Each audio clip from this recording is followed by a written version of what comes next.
അള്ളാഹുവിൻ്റെ തിരുനാമങ്ങളിൽ വളരെ പ്രധാനപ്പെട്ട ഒരു നാമമാണ് ഫത്താഹ് എന്ന നാമം. പരിശുദ്ധ ഖുർആനിൽ ഒരു പ്രാവശ്യമാണ് ഫത്താഹ് എന്ന ഇസ്മ് വന്നിട്ടുള്ളത്. അതിൻ്റെ അബ്ജദീയത്ത് 489. വിജയം നൽകുന്നവൻ എന്ന് നമുക്കതിന് അർത്ഥം പറയാം. ഫത്ഹ് എന്ന പദത്തിൽ നിന്നാണ് ഫത്താഹ് എന്ന പദം ഉണ്ടായത്. ഫത്ഹ് എന്ന് പറഞ്ഞാൽ ഒരു ഞെരുക്കത്തിൽ നിന്ന് ഒരു സന്തോഷാവസ്ഥയിലേക്ക് ആകൽ, ഒരു പ്രയാസത്തിൽ നിന്ന് കരകയറി സന്തോഷകരമായ ഒരു തലത്തിലേക്ക് എത്തൽ. ഇപ്പം വിവരമില്ലായ്മ എന്നത് ഒരു കുടുസായ കാര്യമാണ്, നമുക്ക് ഞെരുക്കമുണ്ടാക്കുന്ന ഒരു വിഷയമാണ്. അതിൽ നിന്ന് ഇൽമിൻ്റെ വിശാലതയിലേക്ക് എത്തൽ എന്നൊക്കെ ഫത്ഹ് എന്നതിന് അർത്ഥം പറയാം. പൂട്ടുക എന്നതിൻ്റെ വിപരീതമായിട്ട് തുറക്കൽ എന്ന അർത്ഥത്തിൽ ഫത്ഹ് എന്ന് ഉപയോഗിക്കാറുണ്ട്. പൂട്ടുകളെ നീക്കം ചെയ്യുക, പ്രയാസങ്ങളെ നീക്കം ചെയ്യുക എന്ന രൂപത്തിൽ ഫത്ഹ് ഉപയോഗിക്കാറുണ്ട്.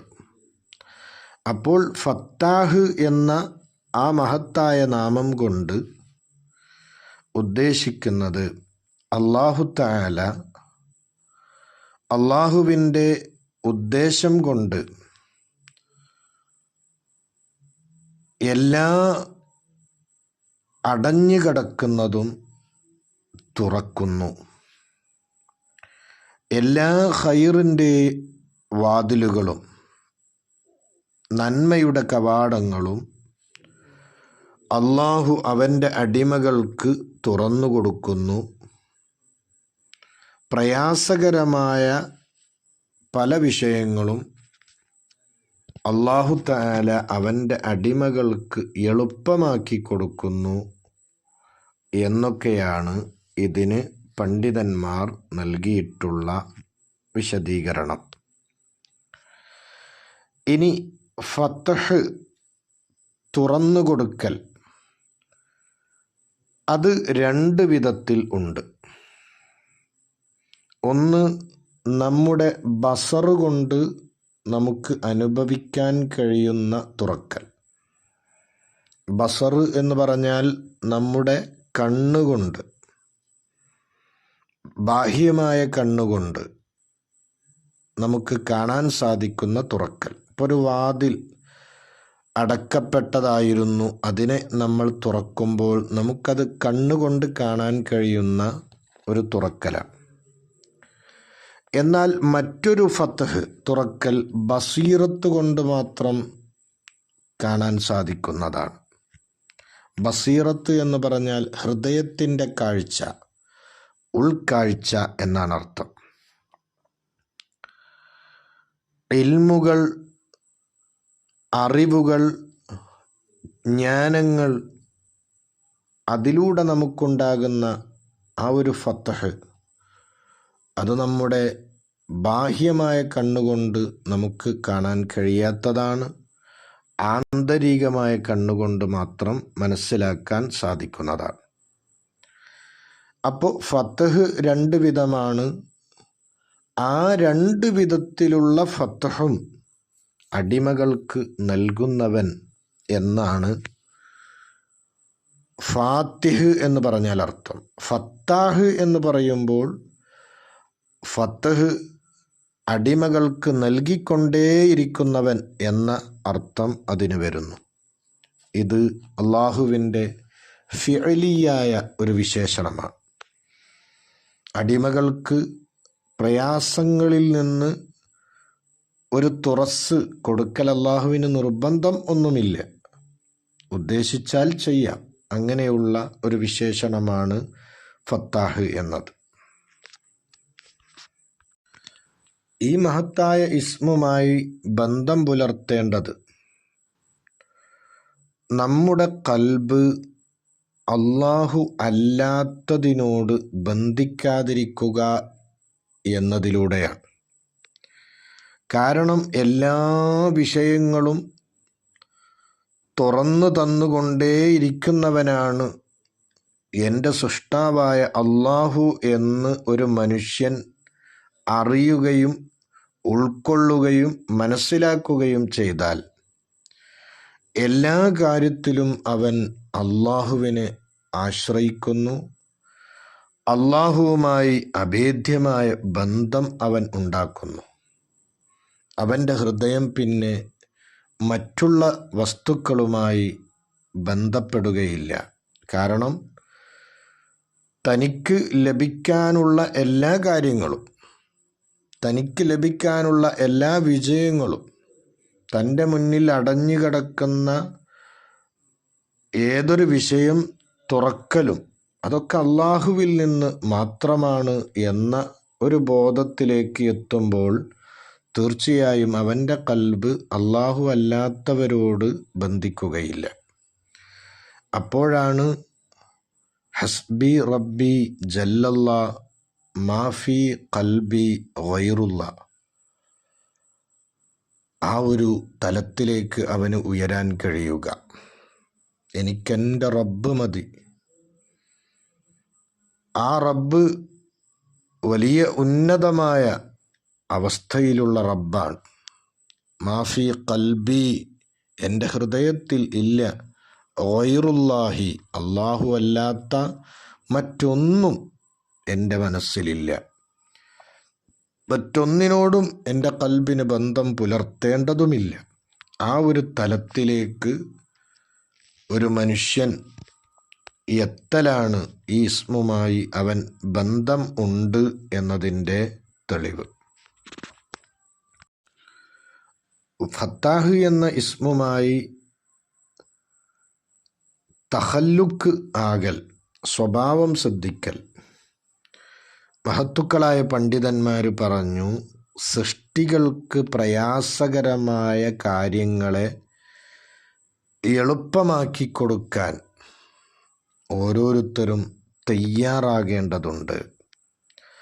ഈ ഫത്താഹ് എന്ന ഇസ്മുമായിട്ട് ബന്ധം പുലർത്തി അതുകൊണ്ടൊരാൾ സ്വഭാവം ശ്രദ്ധിച്ചാൽ അവനിൽ പ്രകടമാകുന്നൊരു കാര്യം, സൃഷ്ടികൾക്ക് ബുദ്ധിമുട്ടുണ്ടാക്കുന്ന കാര്യങ്ങളൊക്കെ എളുപ്പമാക്കി കൊടുക്കാൻ അവന് പ്രത്യേകമായ ഒരു ആവേശവും ഉന്മേഷവും ഉണ്ടാകും.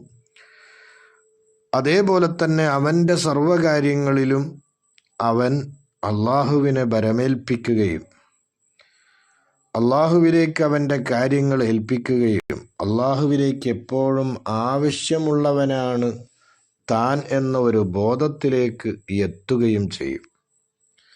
അതുപോലെ തന്നെ അടഞ്ഞുകിടക്കുന്ന കാര്യങ്ങൾ തുറക്കാൻ വേണ്ടി നാം പരിശ്രമിക്കേണ്ടതുണ്ട്. ഈ ഇസ്മു കൊണ്ട് സ്വഭാവം ശ്രദ്ധിക്കുമ്പോൾ പരിശുദ്ധമായ ഇസ്ലാം പഠിപ്പിച്ചിട്ടുണ്ടല്ലോ, സാഇലിൽ അർമലത്തി വൽ മസാക്കീൻ, പാവപ്പെട്ട ആളുകൾക്ക് വേണ്ടി, വിധവകൾക്ക് വേണ്ടി, അവരുടെ വിജയത്തിനു വേണ്ടി, അവരുടെ സന്തോഷത്തിനു വേണ്ടി പ്രവർത്തിക്കുകയും പരിശ്രമിക്കുകയും ചെയ്യുന്നവൻ അള്ളാഹുവിൻ്റെ മാർഗത്തിൽ യുദ്ധം ചെയ്യുന്നവനെ പോലെയാണ്, പരിശ്രമിക്കുന്നവനാണവൻ എന്ന നിലക്ക് പരിശുദ്ധമായ ഇസ്ലാം നമുക്ക് പഠിപ്പിച്ചു തരുന്നുണ്ട്. ഈ ഇസ്മുമായിട്ട് സ്വഭാവം ശ്രദ്ധിച്ചാൽ അവനിൽ ഉണ്ടാകുന്ന കാര്യങ്ങളാണ് മറ്റുള്ള ആളുകൾക്ക് വിജയം ലഭിക്കാൻ എന്തെല്ലാം കാര്യങ്ങൾ ആവശ്യമുണ്ടോ ആ കാര്യങ്ങൾക്ക് വേണ്ടി പരിശ്രമിക്കും. അതുപോലെ തന്നെ മറ്റുള്ള ഹൃദയങ്ങൾക്ക് ജ്ഞാനങ്ങളെ കൊണ്ട്, മാരിഫത്തുകളെ കൊണ്ട്, അറിവുകളെ കൊണ്ട് വിജയം ലഭിക്കാൻ വേണ്ടി അവൻ പരിശ്രമിക്കും. അതുപോലെ തന്നെ ഏറ്റവും വലിയ വിജയം നമുക്കറിയാം, ഈ ദൃശ്യലോകത്ത് നിന്ന് അദൃശ്യ ലോകത്തിലേക്ക്, ഈ അഷ്ബാഹുകളുടെ തടികളുടെ ലോകത്ത് നിന്ന് അർവാഹുകളുടെ ലോകത്തിലേക്ക് ഒരു മനുഷ്യന് എത്താൻ കഴിയുക എന്നാണല്ലോ. അപ്പം അത് കൈവരിക്കാൻ അവൻ പരിശ്രമിക്കും എന്നാണ്. ഇനി ഈ ഇസ്മുമായിട്ട് നാം കൂടുതൽ ബന്ധം പുലർത്തുമ്പോൾ ഈ ഇസ്മിൻ്റെ പ്രത്യേകതയായി മഹത്തുക്കൾ പഠിപ്പിക്കുന്നു, നമ്മുടെ കാര്യങ്ങളൊക്കെ എളുപ്പമാകും. കല്യാണ തടസ്സങ്ങൾ, അതുപോലെയുള്ള നമ്മുടെ ജീവിതത്തിൽ വരുന്ന പല തടസ്സങ്ങളും ഇല്ലാതെയാകും.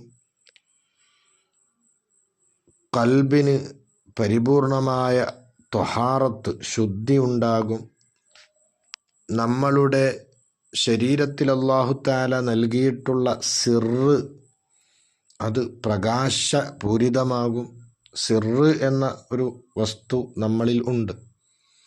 ആ സിറ് അല്ലാഹു തആല പരിശുദ്ധമാക്കിയ ആളുകളെക്കുറിച്ചാണ് ഖദ്ദസല്ലാഹു സിറഹുൽ അസീസ് എന്ന് നമ്മൾ പറയാറുള്ളത്.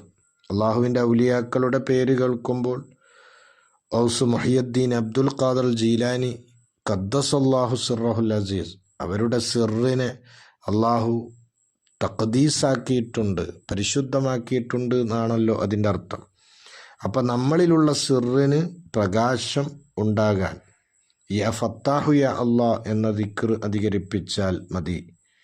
അതുപോലെ തന്നെ നമ്മുടെ റിസ്ഖ് വിശാലമാകാൻ, വീട് പണി പോലെയുള്ള വിഷയങ്ങളിൽ തടസ്സം വരുമ്പോൾ, എല്ലാ കാര്യങ്ങളിലും തടസ്സമാണ് എന്ന ഒരു ചിന്താഗതി നമ്മളിൽ വന്നാൽ ഈ ഇസ്മിനെ നമ്മൾ കൂടുതലായി ചൊല്ലുമ്പോൾ ആ തടസ്സങ്ങളൊക്കെ നീങ്ങി നമുക്കൊരു ഫത്ഹ്, ഒരു തുറസ് ലഭിക്കും എന്നാണ്.